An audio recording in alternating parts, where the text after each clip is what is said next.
Hi everyone! In this tutorial I'm going to show you how I painted this pumpkin using my watercolors. This is the real one. You will find an outline drawing in the description under this video, so that you can just print it. When I was recording this video I had a couple of problems. The first problem is that my camera stopped focusing on my painting, so I had to do a separate video to paint this little stem here. Next I had a little problem with my paper. You probably can't see it here, but if you watch the whole video you will see what happened at the very end. So this is a 100% cotton paper, it's Canson Heritage, and it's not the first time it happens to me. I'll explain it later in the video. So let's start! Before I start my watercolors, I always try the colors that I want to use on a cheap piece of paper. So for this painting I'm going to use raw sienna. I'm going to use a mix of cadmium yellow hue, alizarin crimson hue and ultramarine blue. I like this a little bit muddy, greyish, brownish color that the mix gives us. It's good to use it for example, the shades. I'm also going to use a cadmium red pale with burnt sienna for the stripes on the pumpkin, as well as sap green and sap green with ultramarine blue. That will give us a darker green color. It's always a good idea to try your watercolors first and also write the ones that you used. So if you have to stop your painting for some reason, you can always come back and you'll know exactly what you used. I'm going to paint wet on wet here, that's why I'll apply water first. My pumpkin is taking a lot of space on the surface of the paper, so I'll apply water to half of my pumpkin first. Otherwise, I don't think this paper will be able to hold so much water without bending. Once I have enough water on my paper, I'll apply some raw sienna first.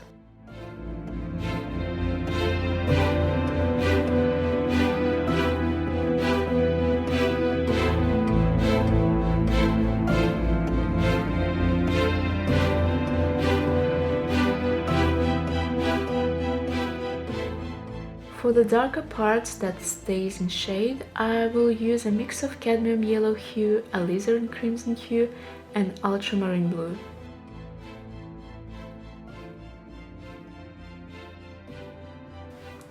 Here you can see there's a little puddle because my paper is no longer flat.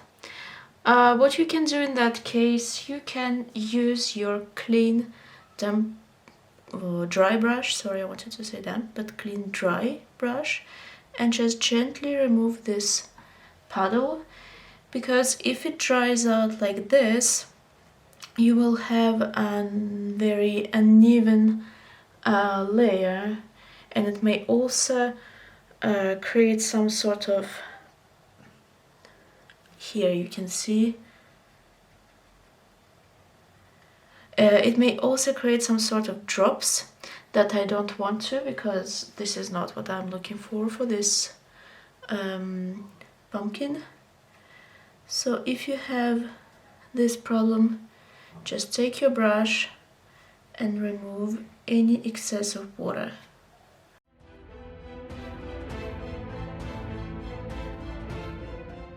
I use my hairdryer because I don't want to wait. I use it when my paper had already dried a bit. If it is too wet, then it may dry unevenly. So be careful not to use it on very wet paper, and pay attention, don't use your hairdryer on its maximum. Now I repeat the same thing as I did before with the second part of the pumpkin. First I apply some water, next I use raw sienna, and then my mix of cadmium yellow hue, alizarin crimson hue and ultramarine blue.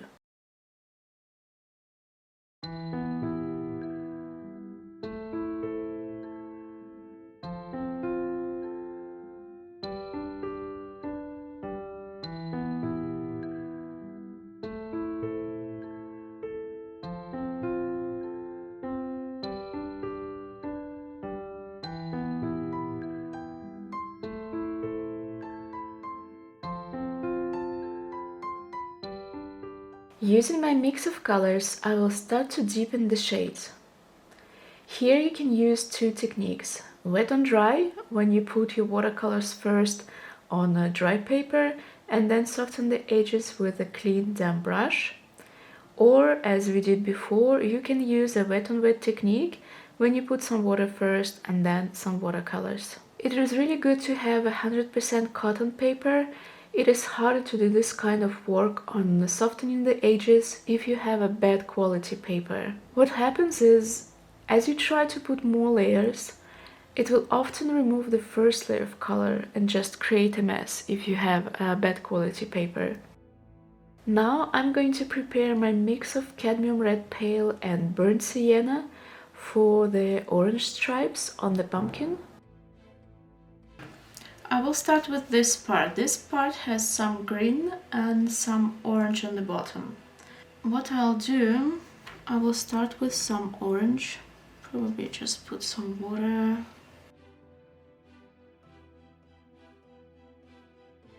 So you can just go like this, dropping your orange color here and there. I also prepared a mix of cadmium red pale and sap green to use it in some places, especially where orange and green stripes meet. I would like to have some pure burnt sienna as well. It is a pretty warm color that works with almost anything, and some pure sap green as well. Don't hesitate to put some drops of green on your orange watercolor or some orange on your green watercolor to create an interesting natural looking surface. The pumpkin surface is not perfect, that allows you to play with your colors however you want.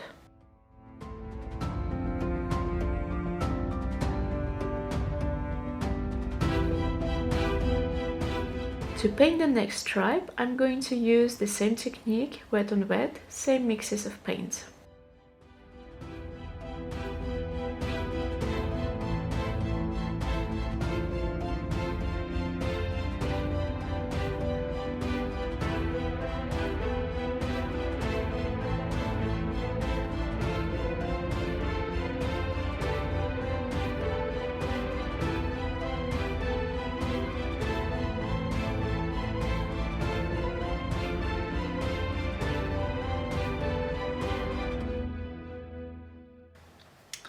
I'm going to use a very dark mix of green.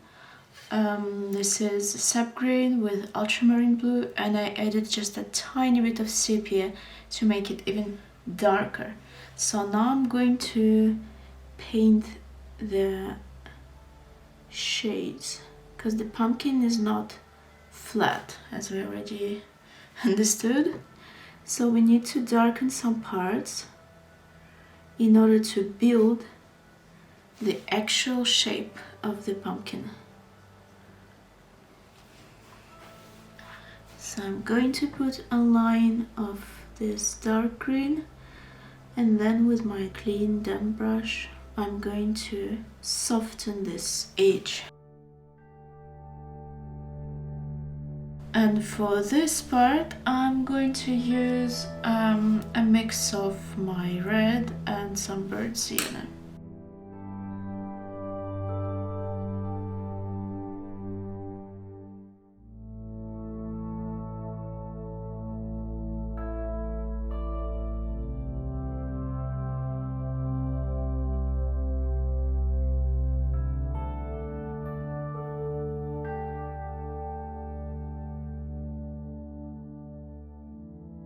This little green part looks too flat, so I'm going to apply some water first and then put some green, some of my orange mix here and there. I want to achieve an interesting texture, that's why I apply my colors by drops. My brush is fairly wet and the color spreads nicely on paper. You can even put some water drops, or if you want, you can use some salt to create more texture. As the surface of the pumpkin is not perfect, you can play a lot with your watercolors. What I'm going to do is to paint a thin line that indicates the shape of the pumpkin. I will use my mix of cadmium red pale and burnt sienna for that.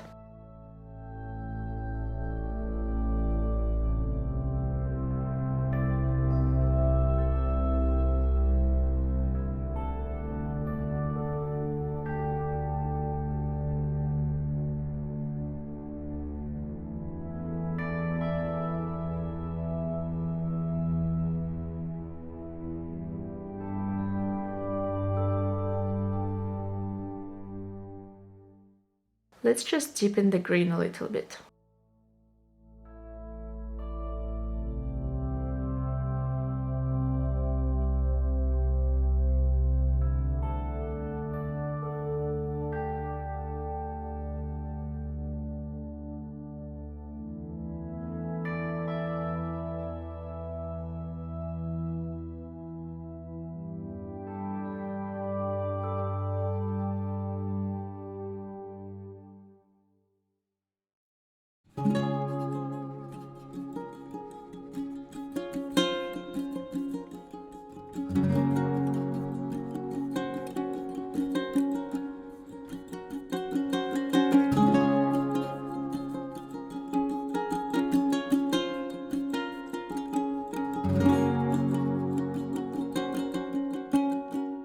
Now I put some water to my mix of cadmium red pale and burnt sienna to dilute it, and I will apply this color in some parts of the pumpkin where I want to have more texture. I use a dry brush and I just apply this color and rub it with my finger. That helps to distribute it a bit more.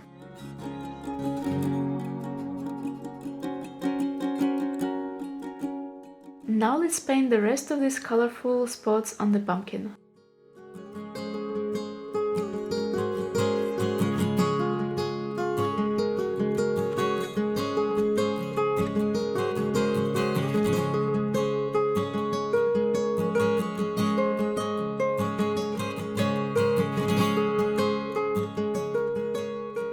I still have my watery mix of cadmium red pale and burnt sienna. I will apply it in some places to add more volume to my pumpkin. I use my clean damp brush to soften the edges.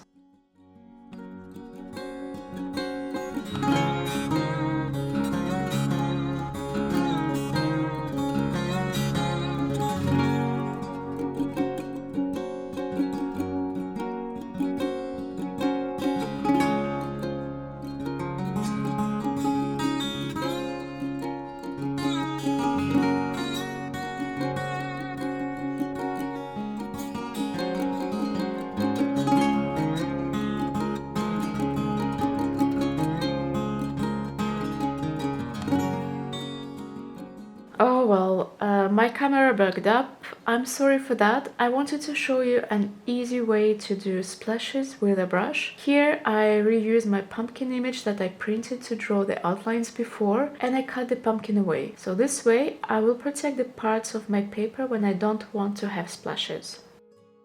I am going to use a mix of raw sienna and sap green for the first wash. I will apply a tiny bit more sap green on the bottom.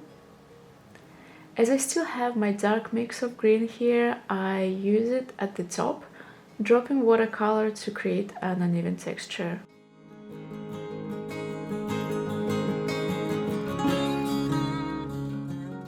I will paint the rest with my dark green.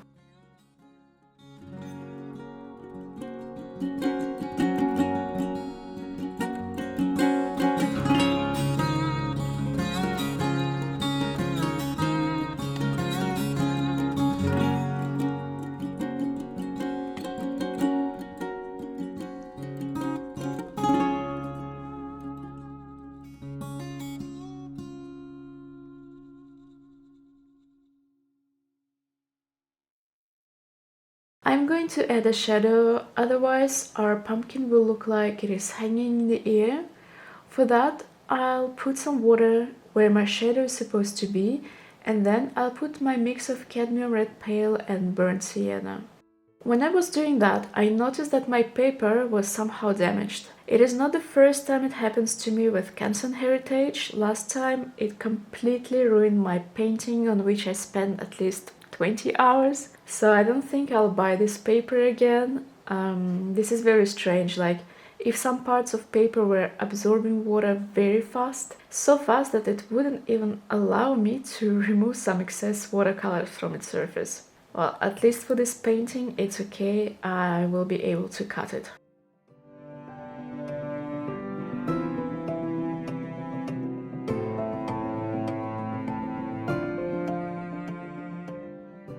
Alright guys, I hope you enjoyed this tutorial, even though there were a couple of problems when I was filming it. Don't forget to show me your finished artworks. I would be really happy to see your pumpkins. Also, don't forget to follow me on Instagram as well as here on YouTube, and I would be really happy to hear your suggestions. What other tutorials would you like me to do? See you soon!